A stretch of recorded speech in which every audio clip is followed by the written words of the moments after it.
Friends, it's me, Miss Burkett here, with one of my very, very, very favorite holiday stories. This story is special to me because my oldest son actually found this story at a very small bookshop when we were in London for Christmas one year. It was a very special trip for us, and the book is super funny. It is kind of gross. And it has been a favorite of every first grade class I've ever had, and now both of my sons, one who is 19 and one who is almost 5. Now, my stepdaughter, who is also almost 5, she thinks it's kind of gross, but she's still laughing. So let's see what you think. The Dinosaur That Pooped Christmas by Tom Fletcher and Dougie Pointer. From high in the sky, Santa looked down below, to houses all cozy and covered in snow, where snoozers were snoozing, tucked up in their beds, whilst dreaming the most festive dreams in their heads. But one boy called Danny, a greedy young chap, the greediest chap on the planet, in fact, was lying awake on his mountain of toys, which stood even taller than most girls and boys. But that wasn't enough. Danny still wanted more. He wanted much more than his toy box could store. So Big Santee C said, I'll leave him a present, but this year his present might just be unpleasant. What do you think it's going to be? Danny heard such a clatter, his heart skipped a thump. 'Twas the clomping of hooves going clippity-clomp. He bounced out of bed and threw on some clothes and crept down the stairs on his tippy toes. And there, under the tree, were gifts big and small, and a gymongous egg placed in front of them all. An egg? Danny said. Santa brought me an egg?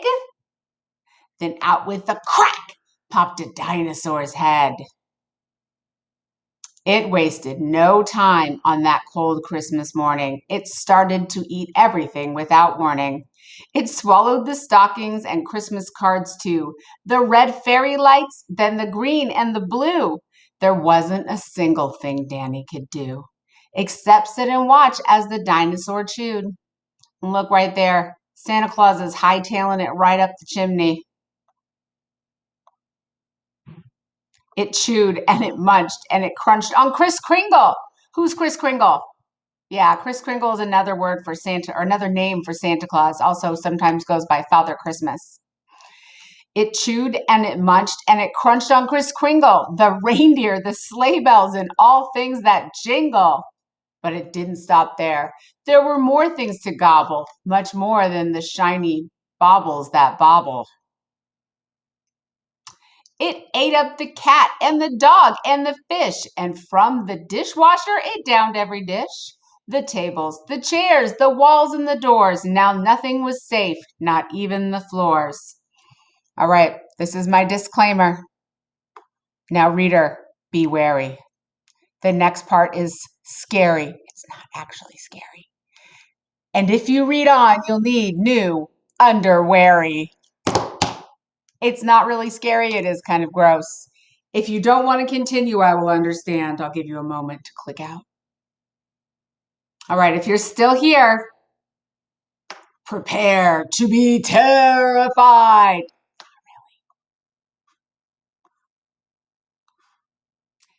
Danny's poor granny was knitting some socks, but the dino had no need for socks. It had lots. So it slurped up her knitting like strings of spaghetti and gobbled up Granny along with the settee. The settee is the name of that couch thing.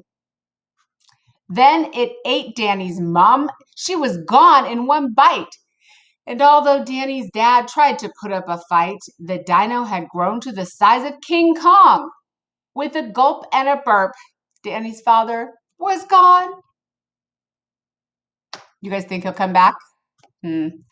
Now nothing was left. All Danny could see was a fat dinosaur where his home used to be. That is a very fat dinosaur. And so, with the thought of no Christmas this year, his tears turned to snowflakes and then disappeared. With the feeling of guilt in the dinosaur's gut. Its brain brewed up a plan involving its butt. It knew there was only one thing it could do. To put Christmas right, it needed to poo! Poop. Now, I will warn you, the next part is kind of gross. It pooped out the turkey, the toys, and the telly. Even the tinsel was now brown and smelly. It pooped all the presents and pieces of puzzle. It pooped all the things it had previously guzzled. And then Father Christmas yelled, "Out of the way!" as he flew from the dinosaur's bum on his sleigh. The dinosaur finally gave a huge push and pooped Danny's parents in one massive whoosh. And last but not least, and never forgotten, Granny plopped out of the dinosaur's bottom. Look there, she's still knitting, not phased. She's like, I got some socks to make, y'all. Can't be stopped. I'm making socks. Danny needs socks. Danny's dad is surfing on the ironing board. Danny's mom is riding the refrigerator. She's using looks like a broken broom to steer like a boat. That's nasty.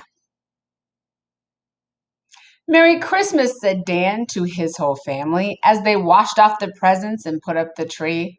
And the greedy young chap that you just saw before promised next Christmas he'd not ask for more. And the dinosaur promised he'd not eat a crumb. As would you if Christmas came out of your bum. All right, my friends, my question to you is Danny and his family, they wash off their Christmas presents, their tree, and even their dinner. They wash off their turkey dinner and they eat it. So, is there anything in the world that you would wash off if it came out of a dinosaur's bottom and eat or use or keep? So, that is my question to all of you.